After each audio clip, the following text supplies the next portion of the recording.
morning, everyone. Thanks for joining our Walk with the Future Doc. My name is Lauren, and I am a fourth-year medical student at WVU. So I'll just take a couple minutes to give everyone a little overview of what to expect over the next hour as we walk together virtually and in person.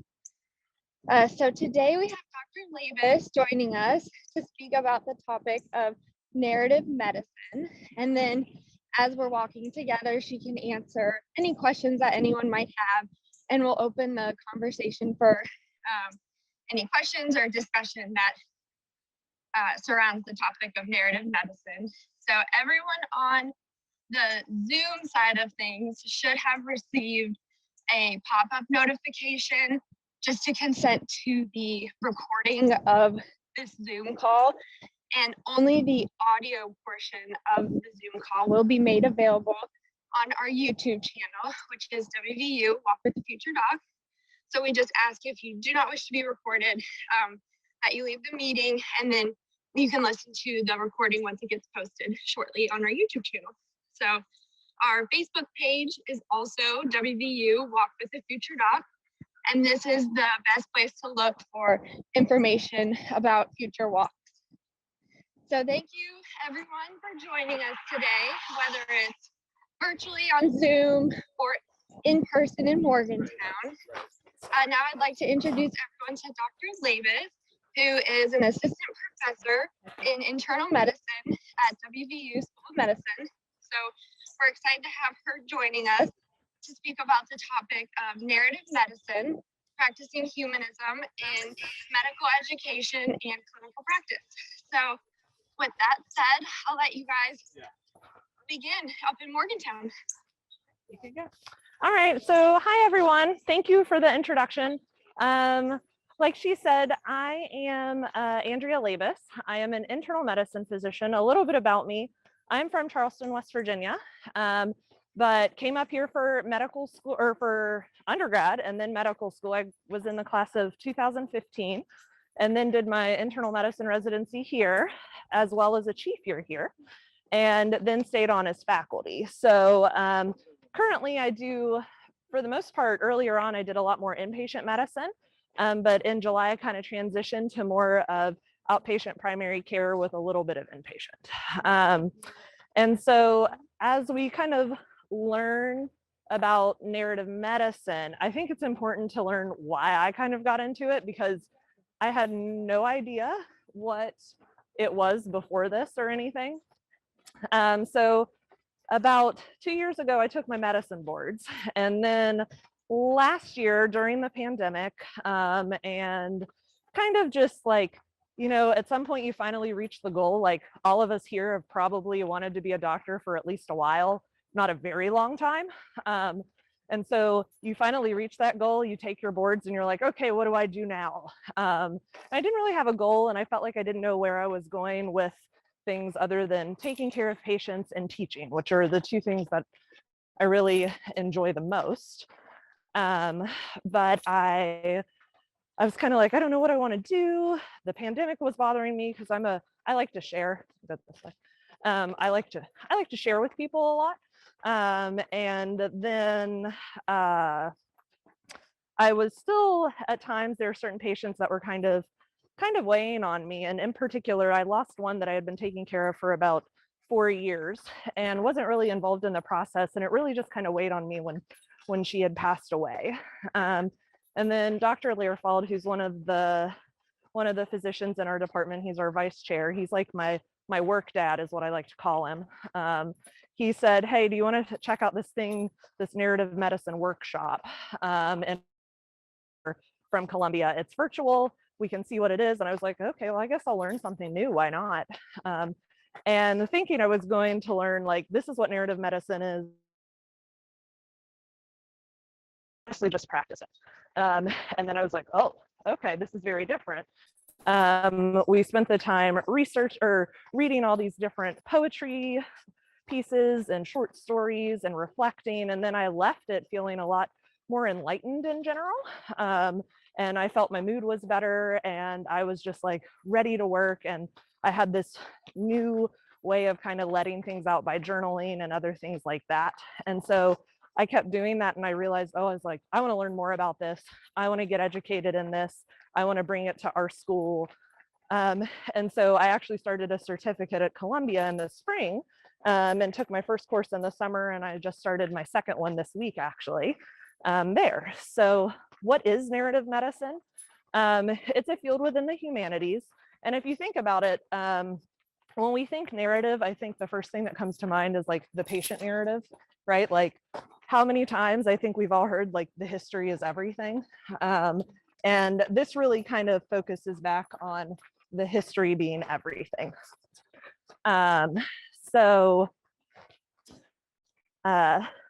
it kind of started way long ago when we finally started to talk about histories with Hippocrates.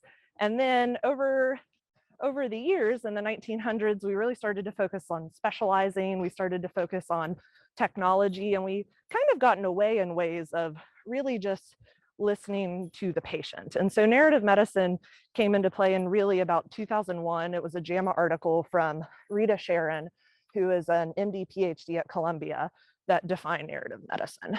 And narrative medicine is defined as practicing medicine with narrative competence. Narrative competence is when we take the time to medicine practice with narrative competence, the ability to acknowledge, absorb, interpret, and act on a patient's story, which allows us to practice medicine with empathy, reflection, professionalism, and trustworthiness.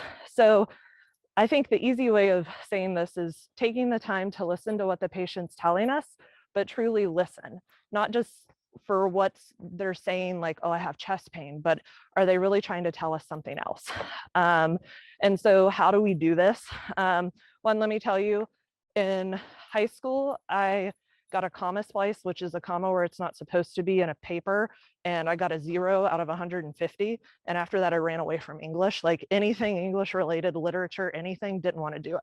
So I was kind of intimidated by all of this because we really just take the time to read poems, respond to prompts, read short stories or novels, look at art, which I'm not the best at, listening to music or watching a movie, and really take the time to reflect on it.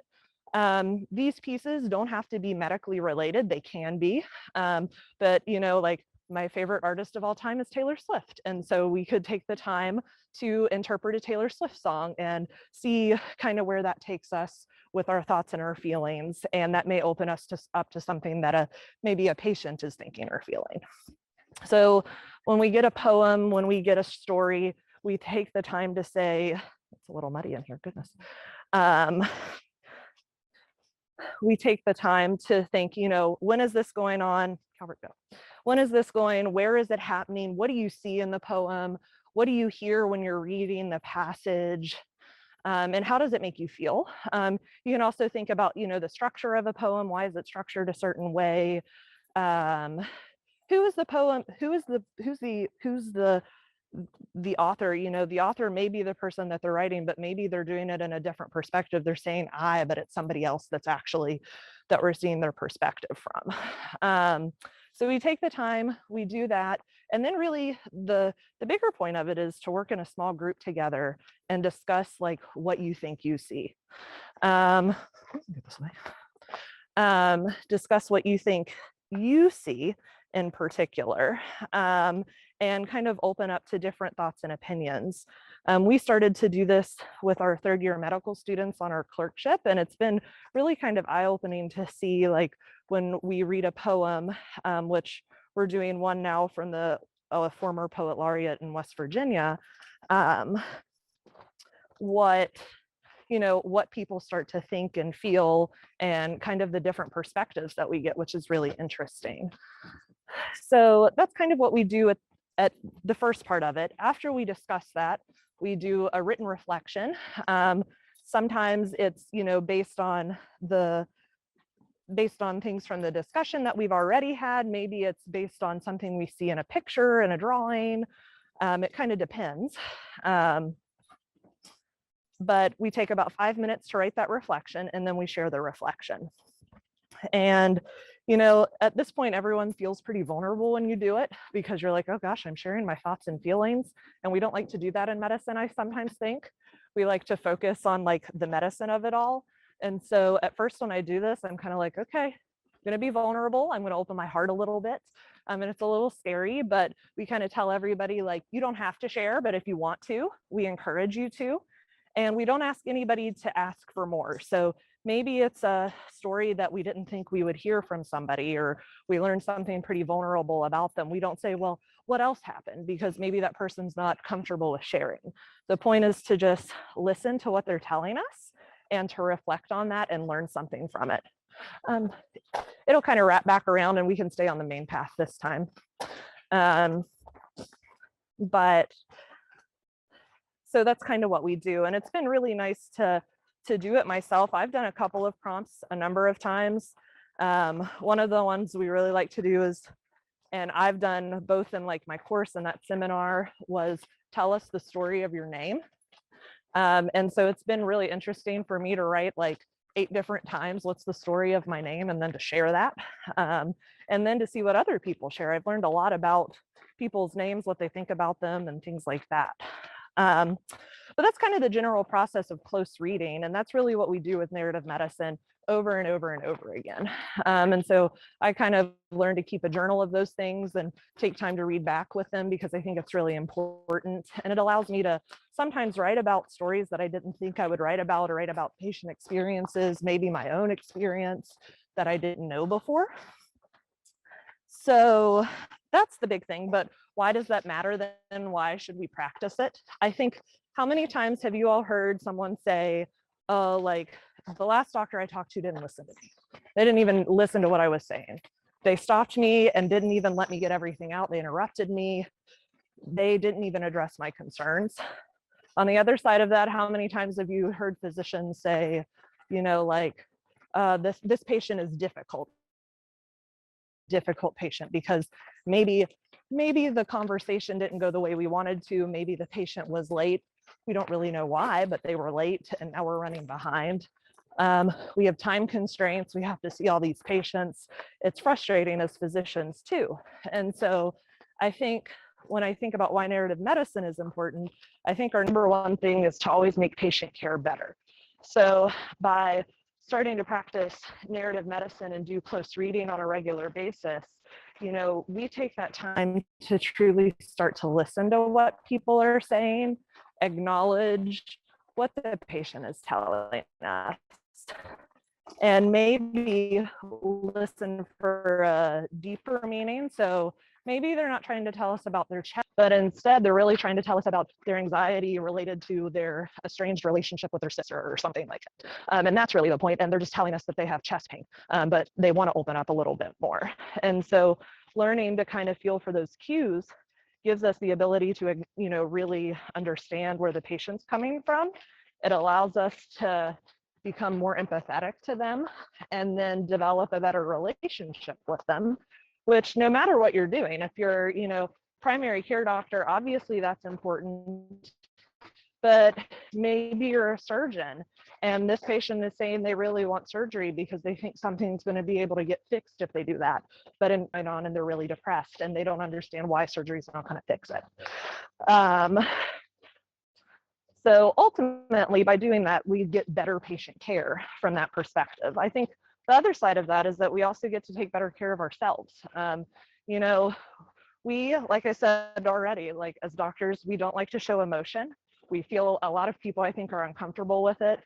I've gotten much more comfortable crying. I tend to now cry in front of residents if something bad happens, or cry with my patient if they're really upset and we're in this place where I'm like, I really don't know what to do for you, but I've developed this relationship with them that I'm like, you know what, it's okay to cry. So I think it helps us to acknowledge our feelings, which is really important. It allows us to self-reflect a little. It allows us to self-reflect a little bit more and practice, you know, really trying to understand the patient and see, you know, well, the patient's telling us this, but how can I relate to it? Where can I understand that they're coming from by taking the time to look inwardly?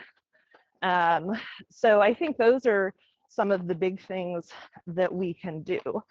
It also, so what does the literature say? It says that one, narrative medicine improves our empathy for our patients, which I think is one of the biggest things that we can do at this time. Number two, the literature definitely says that it improves reflection within ourselves. You're okay, buddy. And then there are other studies that suggest, oh, this is interesting. Yeah. There are some other studies that suggest that it improves, it helps us to improve knowledge of specific patients. So maybe just one of them, we took the time to do close listening and we found something out, or maybe we finally were able to kind of sit down, reflect, and understand what the patient was trying to tell us. What you doing, buddy? So there are some other studies as well, but they're not statistically significant, though, that maybe it reduces burnout. Maybe it makes us, feel better about the work that we do every day, not just, the work that we do at the hospital, but the work we do in our lives. So there's a lot of stuff do the studies. Obviously, it's looking at an outcome like this medication will reduce your risk of heart attack. It's, we have to do surveys and do reflections and kind of analyze people's thoughts on narrative medicine to learn it. There have also been some studies that start to look at certain diseases. Like one I read was looking at practicing narrative medicine and like writing and things like that. It actually reduced their pain, improved their well-being, and then just allowed them to better kind of tell their families and friends about what was going on and have them relate potentially. For diabetes, it made patients with diabetes more likely to be involved in their healthcare by working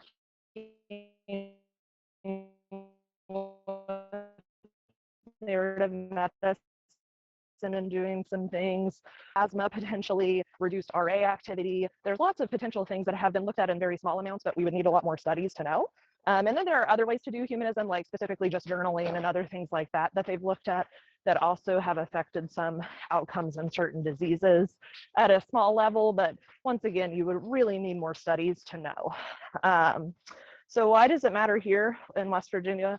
Mostly narrative medicine is practiced in a lot of like suburban and big city areas, but not really here in Morgantown and in the state of West Virginia. And I think our culture is so rich with storytelling, and all of our patients from all over the state have all these stories to tell, that I think we really have this opportunity to listen to what they're telling us. Similarly, when I think about like medical school and when I think about resident education, I think, we want to be the best doctors that we can and be, I would say, very satisfied with our lives as we've chosen to be a physician, right? So I think by bringing this in and working on it and building it into your practice, you may feel better about what's going on, and you may be able to journal about a bad patient outcome. You may be able to relate better to your patient, give them better care, and just overall self-reflect a little bit more. We're just gonna pass.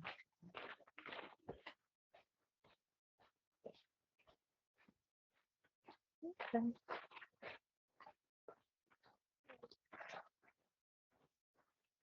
We had some bird watchers, so I just wanted to let them bird watch. But that's kind of like the general story about what narrative medicine is. And so I think we have a lot of opportunity to bring it to school. I'm going to do a grand rounds on it in October, on October the 8th. So if anybody's in the HSC and wants to go, if you don't have a test or you're interested or you want to listen to it on Zoom, it's going to be on there. And I'm going to dive into it in a lot more detail and actually practice a prompt at that time to kind of give everybody a chance, like, this is actually what it is, because I don't think until you fully do it, you can fully understand like the process of it and sometimes why it's so important to doing. So that's kind of where I am. Yeah, absolutely. I don't think I turned it off. It's good. All right. Well, thank you so much, everyone, for joining us. Thanks to the people that are joining us in person. If you're looking at our video screen, Meg has us showing the botanical gardens here in Morgantown. It's really beautiful. Going to be even more beautiful in a couple weeks when like the leaves start changing colors. So if you haven't been and you're a local person, I would definitely recommend coming here. So we're having a great time. I want to thank Dr. Labus for joining us. Now we're going to open it up to questions and answers for Dr. Labus. So if you are joining us virtually, we ask that you send your questions in the chat. You can send them to me. My name is Mia, and I'm a third-year medical student at WVU. Or you can just send them to everybody, and we will make sure that your question is heard. And for the med students that are walking with us, I encourage you to ask questions as well. And I'll pass you the microphone. Just introduce yourself, and then we'll get started with that. I'll start Dr. Labus off with a question. So when it comes to narrative medicine and you're talking with a patient and maybe there's a language or a cultural boundary or just difference between you and the patient, how do you deal with that and get and hear their story? Yeah, so that's a really good question. I think that is actually where a lot of narrative medicine research is going, in particular to focus on cultural differences and race, and even like we think about, I think a lot of times too, we think about sexual orientation and, you know, the LGBTQ population, all of them. And I think that's where narrative medicine actually really has a role, because a lot of times we just listen, you know, how many times do we just assume, you know, someone comes in and maybe they don't call me Dr. Labus, let alone something else, right? Because culturally, it's how you use your name. Maybe they call me Dr. Andrea instead of Dr. Labus. And it's really taking, one, I think, time to educate ourselves. And I think that's where, you know, reading prompts from different cultures, different races, like I said, the LGBTQ population, so we can understand where they're coming from specifically, and open our minds to their thoughts. Like, I think of one prompt we did in my first course, we did close reading. It was about a woman who was Black, and she was writing about her experience with breast cancer. And ultimately, I think she had succumbed to her breast cancer, but in the poem, I was really like, I guess, moved by the experience that she had, and specifically how fearful she was during her course of treatment and diagnosis, and kind of feeling alone, which kind of spoke to me. And so after that, when, you know, I kind of took that and I'm like, well, when I see my patients, that's when I really take the time, even if you only have 20 minutes, instead of, you know, maybe saying, oh, I need to get all the healthcare maintenance done and I need to do all of this. I just need to sit there and listen and see what they're telling me and see what their concerns are. And so I think it's really important that we use, you know, we use poems from a variety of authors and cultures and representation to be able to actually take the time to learn where they're coming from, because I think that's, you know, the only way that we're truly going to learn about other people and make a difference in their care specifically. Yeah. Thanks. Anybody else have a question? Okay, my question is, how do you balance listening to a patient in clinic when you don't have a ton of time? Because I found that really frustrating, like being in family medicine for like 2 weeks. That was horrible. So. Yeah, so I think that's the never ending question, especially as in healthcare, we're like, you have 15 minutes to see a patient, and then you have to see the next one. And then maybe your first patient showed up 10 minutes late, and your third patient's already here, and your second patient's in the room, and you're like, what am I doing?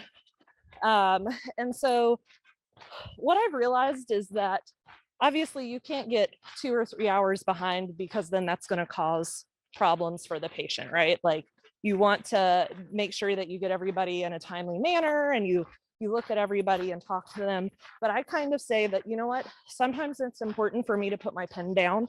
One, ahead of time, I always do my notes ahead of time. So I always know, for the most part, if there's labs I want to order before the patient visit, I spend the afternoon the day before doing all my pre-charting. So I know what's going on with, their blood pressure, what their previous follow-ups have been like since my last visit, what their labs have shown, if there's, if we need to talk about their COVID vaccine or something else. I always have that ready to go. So then when I get into the room, depending on what's going on, if it's a situation in which I know that I need to talk more about, if I need to listen and just, they really need somebody to talk to, then I'm like, okay, I've done what I need to do. These are my important things that I know I need to do just at the very end of the visit. So I sit and listen. Now, a lot of times I may get a little behind, and not every patient needs the detail that narrative medicine brings. Like if they come in with sinus congestion, and it's literally, they're just asking, what do I do for my sinus congestion? Probably is not an appropriate time to be like self-reflecting and just deeply listening about other things. But if a patient's coming in because they're depressed and something has happened and they're worried about that, that's when I really take the time to listen to what they're telling me. And I say, you know what, if I'm 10 minutes late with that, that's going to be okay. I know the next patient most likely is probably going to be all right. And so it's okay to spend the extra time. And there's not been a time that when I've done that and kind of started to get into the groove of when to do that I've ever regretted it. I always think that it was worth the extra time being a little late. Now, obviously as a student, it's a little different because you also have to have the provider come in and things like that. So depending on what's going on, if the staff says, well, I think this would be a really good one for you. This patient has had, a lot going on recently. I really want you to take the time to listen to what's going on. And then maybe afterwards, write a reflection, if that would be something that we would end up building on, allotting the time for you all to be able to do that as students, which I think is really important.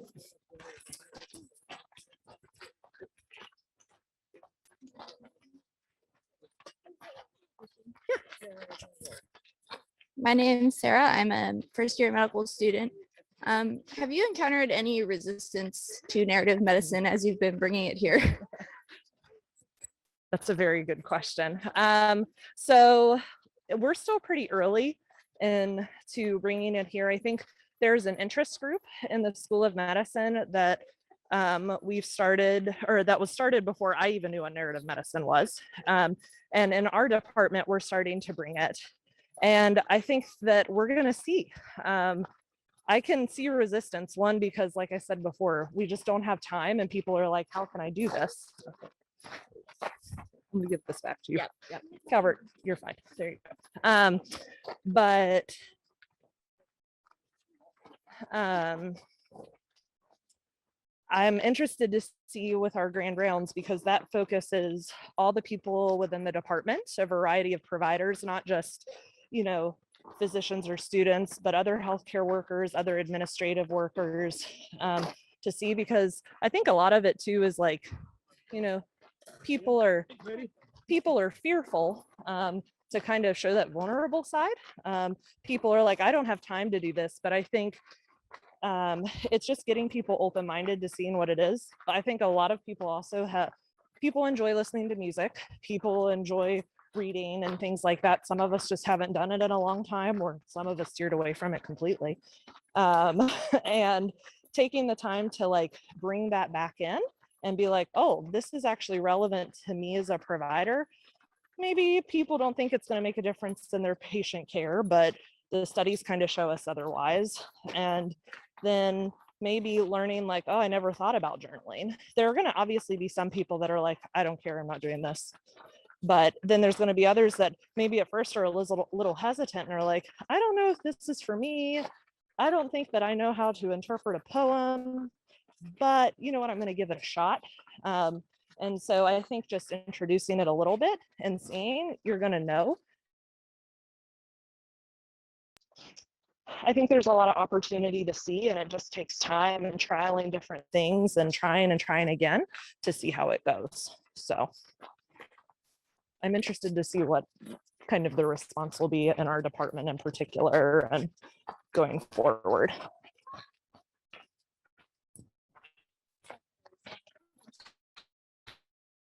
If you're ready for it. So the question in the chat is narrative medicine when we just practice ourselves as practitioners, or do we encourage patients to do their own reflections and incorporate it into the treatment plan? That's a great question. So it's a little bit of both.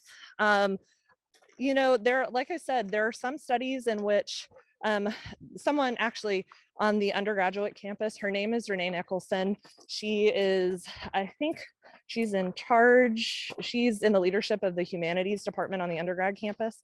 She's actually done a number of projects already with patients doing a variety of different things. And so we're in the process of trying to come up with one that we want to do with patients. One of our floors in the hospital, but it's specifically listening to their stories, also having sometimes you can have them write a reflection about what's going on. And then, that's practicing narrative medicine, but at a more intimate, more personal level. So if a patient writes a reflection and, based on what you do, you're able to read it, it allows you to sit there and go, well, what are they doing? When was this happening? Where is it? How do I feel with it? In the hopes that, you're like, oh, now I understand where they're coming from. Rita Sharon at Columbia, one of the things in her books that she talked about was that she has taken the time after a patient encounter to just write what she heard and then give it to the patient. And then had a response from the patient like, yes, that's exactly how I was feeling. Or this is, you made me think about this and this is where I'm coming from. And then, on the other side of it, practicing it as students and providers with other prompts. So do you give the patient a poem? No. But do you have them write about their experience? Yes. So would it be interesting to do a project where maybe you gave them a story or something to read or just a question to write on and reflect on? Absolutely. And that's where research can go. I'm sure there are some projects that some people have tried to do or are doing to do that, but I'd have to look into that. It's a good question though. I'll follow up with another question. So keep sending the questions in the chat if anyone has any more that's joining us virtually. I'm going to follow up to that question is with just kind of the topic of, is there a different way to get a story from a patient other than just writing? So is there a different way to get another? Yeah, so I mean, obviously when it comes to seeing patients in clinic, we have to write it down, right? So listening to what they're doing, I think, is really important. But one of the prompts that we use, Renee Nicholson used from this woman who I believe had breast cancer and was at the Mary Bab Randolph Cancer Center. And before she died, she was an artist, and she has this amazing portrait. So if you're on the, at least for now, if you're on the Morgantown campus, when you rotate in internal medicine, you'll spend time looking at that portrait. But she wanted, she made this portrait of her and what it was like for her to have cancer as all these doctors were working on her. And before she died, she had told Renee that she was like, I just, I don't want my story to be forgotten. I want to be able to tell my story. And so Renee had used this when we did a faculty development session, and then she was more than happy. She was like, yeah, she would have absolutely loved this. And so we're getting her story out that way too. And so it's kind of interesting to know that, she's passed on, but she's still making it. Definitely there's this opportunity to use art. And I think that as we get to know our patients too, we learn about that. We learn, what do they like to do in their free time? Maybe they're a musician and they play, I don't know, the trumpet ridiculously well, and you have the opportunity to hear them play that. Maybe they write music. Same idea with our students. I mean, I've really gotten to the point where with my students, I think because of narrative medicine, I'm really like, so what do you do when you're not here? Yeah.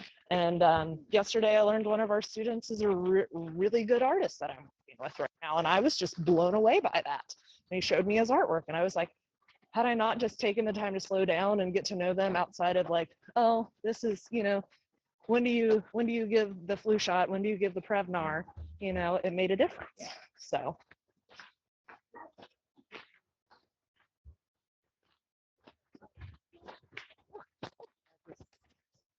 So I was going to ask, is there any advice that you would give for how we would start this if we're not a student? Yeah, so if we're not students, I think, so one, like I said, that's why I want to do my grand rounds on it in particular. Yeah, next month in October. Calvert, come on, Calvert. Yeah, we're going to do our grand rounds on it. And then I think more than anything, it's like building people that have an interest in it. And so in our department, we kind of we've made a narrative medicine committee, but it's just people that are interested in any departments and any sections or anything like that. And we're going to start trying to have monthly meetings to kind of practice close reading, and then to do some faculty development sessions on if we want to introduce this into, you know, family medicine, surgery, peds, whatever it may be. I think peds actually already does a little bit of narrative medicine with Dr. Moffat actually, but at different levels, then we have the tools to do so. And so that's where we kind of are right now. And that's really what I want to do. Like, I was really excited about it. And so that's why I was like, well, I'm going to get the certificate and then I'm going to know how to do this. And then I feel more confident in teaching. But yeah, so we're going to, I think really next month, we're going to really start to try to move the forward. If you're interested, I can put you on the list. Okay. Love it.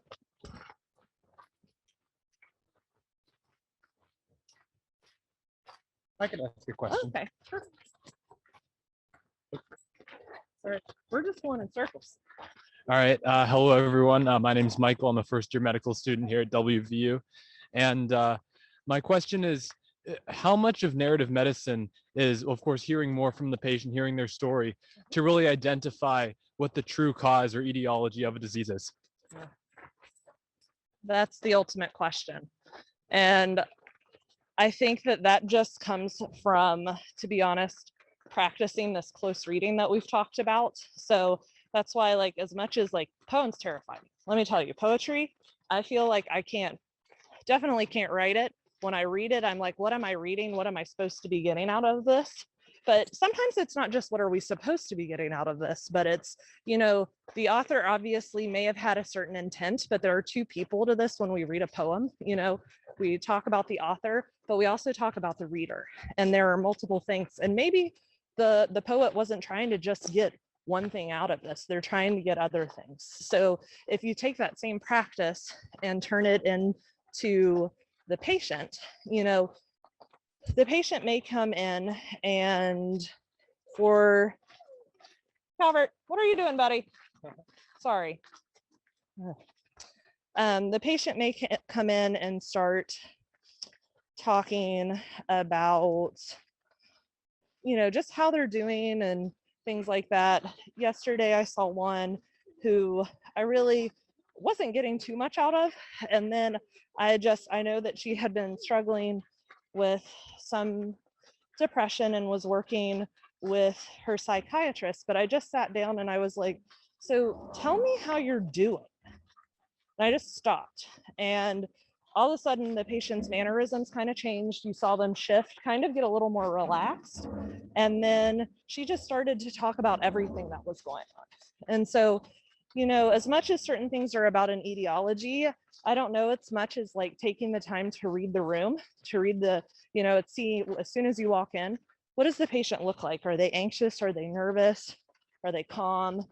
What is the patient telling you? You know, are they really telling you like, no, my chest hurts and I'm having shortness of breath when I get up and walk? And you're like, okay, there's something clearly going on physically. Like, I'm concerned that they're having, you know, underlying heart disease. I'm concerned that they may need, you know, a stress test or a stent or to go to the hospital. But, or are they just there and they're like, something recently happened and they're really worried about it, but they're just not telling you that.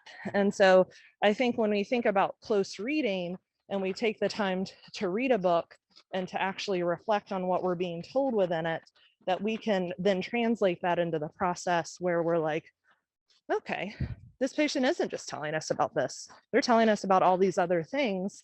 And I would not have picked up on that cue based on their body language had I not just taken the time to do this. And so it's kind of a hard question to answer, but it's a really good one. But I think that's kind of the overall thing is what's really going on when they walk into the room.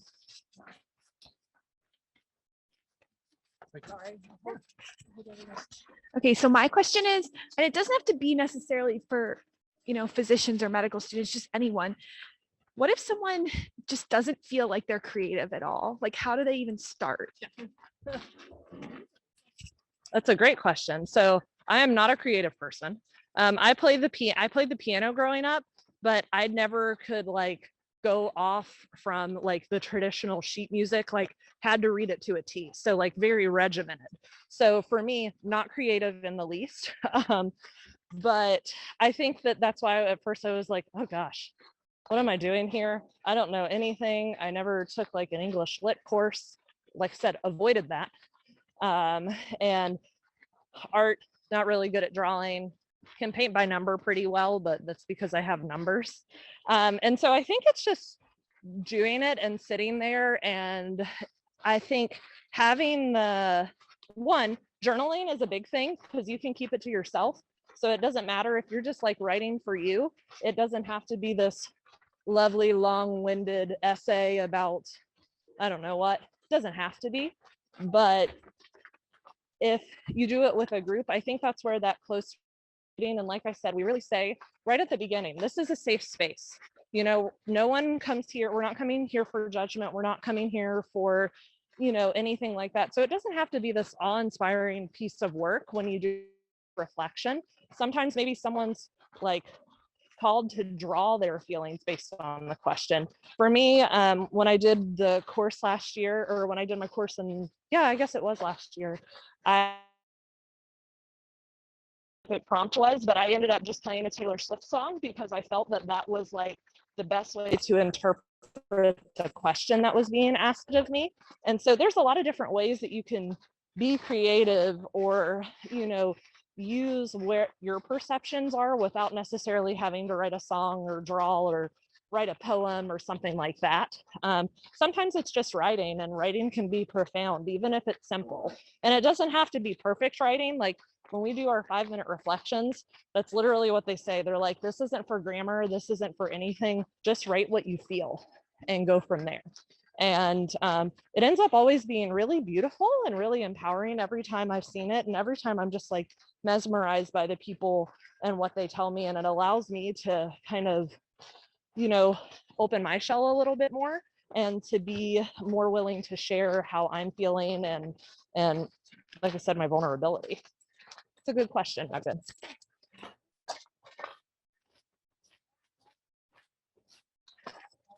I think we're gonna wrap it up. Yeah, that's fine. All right, we are going to start wrapping it up here. So thanks everyone again for joining us virtually. If you wouldn't mind right now, and you're on your phone, on your Zoom, open up the chat function and type who you are and where you're walking from. We just love to see how far this program is reaching. I see a lot of familiar names on the chat room today, or on the participants room today. So thanks everyone for being such faithful walkers with us. I'm proud of you for getting up on Saturday morning and getting your steps in. I'm going to ask Dr. Labus to just kind of give us like 3 takeaway points from her talk today to wrap it up. All right. 3 takeaway points. Number 1, medicine isn't everything. So remember, like, doesn't matter ordering tests, all that. That's not always the number 1. Number 2, when you walk into a room, take the time to just listen to the patient, put the pen down and listen to them. And number 3, take care of yourself, and maybe finding a new way that's different for you might be a good way to start. Like me, it's made a big difference in my everyday practice and my life so far, and I look forward to what it does, and maybe it can do the same for you. Awesome. Well, thanks so much again, everyone, for joining us. Thank you so much, Dr. Labus. It's been awesome to walk with you. She wanted to walk here and bring her dog, so you can thank her for the beautiful views that you are seeing from Megan's camera phone on Zoom. If you're going to join us again, we will be back in 2 weeks doing a hybrid of in-person and virtual. So join us from wherever you may be. Our speaker will be Dr. Tria Haggerty, and we're going to have a great time. So everyone, enjoy the rest of your Saturday. Thanks for being with us, and let's go Mountaineers.